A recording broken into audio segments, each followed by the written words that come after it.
آج کا یہ پروگرام جمعیت علماء پاکستان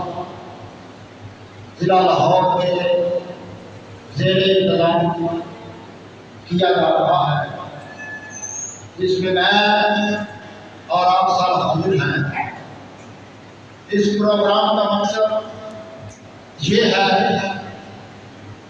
کہ یہ ملک پاکستان جو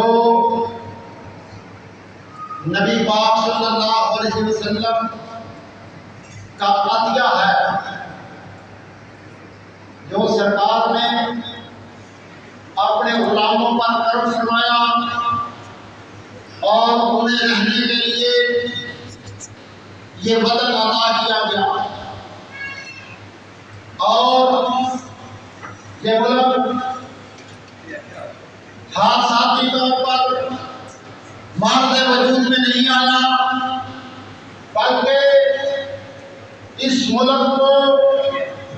عظیم مقصد کے تحت قائم کیا گیا۔ وہ مقصد کیا تھا؟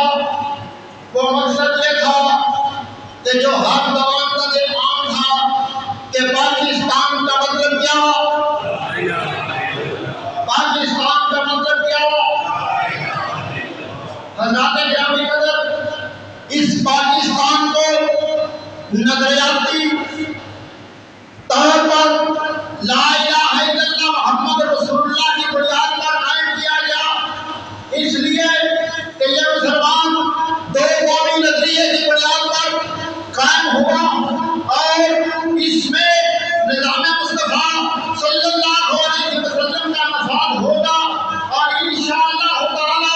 آج بتانا یہ مقصود ہے کہ جس طرح اس ملک کو بنانے کے لیے ہمارے بزرگوں نے کردار ادا کیا، حضرت قبلہ جواد علی شاہ محدث علی پوری رحمۃ اللہ علیہ، حضرت علامہ عبدالعلی صدیقی میرٹھی رحمۃ اللہ علیہ، حضرت علامہ عبدالحمید بادائیوبی رحمۃ اللہ علیہ، حضرت جناب سید صاحب رحمۃ اللہ علیہ، حضرت بابو جی گولوی رحمۃ اللہ علیہ، پیر صاحب الکوئنی شریف، پیر صاحب کوڑی شریف، حضرات گرامی قدر، ان کے علاوہ حضرت شیخ قرآن علامہ محمد عبدالغفور حضرات رحمۃ اللہ علیہ، حضرات گرامی قدر، کس کا نام لوں، ہمارے بہت سارے قارئین، ایک دو نہیں بلکہ بنارس سنی کانفرنس میں 5000 سنی علماء مشاہد تشریف فرما تھے، اور انہوں نے یہ کہا تھا کہ پاکستان کا ہمارا مطالبہ وہ مطالبہ ہے کہ آخر قائد اعظم پیچھے بھی ہاتھیاں تو بنایا ہے، پیچھے نہیں ہے۔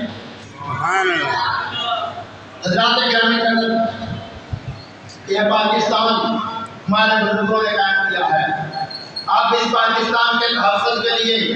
اس کی سرحدوں کی حفاظت کے لیے، نظریات کی سرحدوں کی حفاظت کے لیے، اس کے دو قومی نظریات کے تحفظ کے لیے ان بزرگوں کی جو روحانی اولادیں ہیں وہ جمعیت علماء پاکستان کی شکل میں موجود ہیں، الحمدللہ وہ اس میں نظام مصطفیٰ کے نفاذ کے لیے، اس کی حفاظت کے لیے، اس کی سرپرستی کے لیے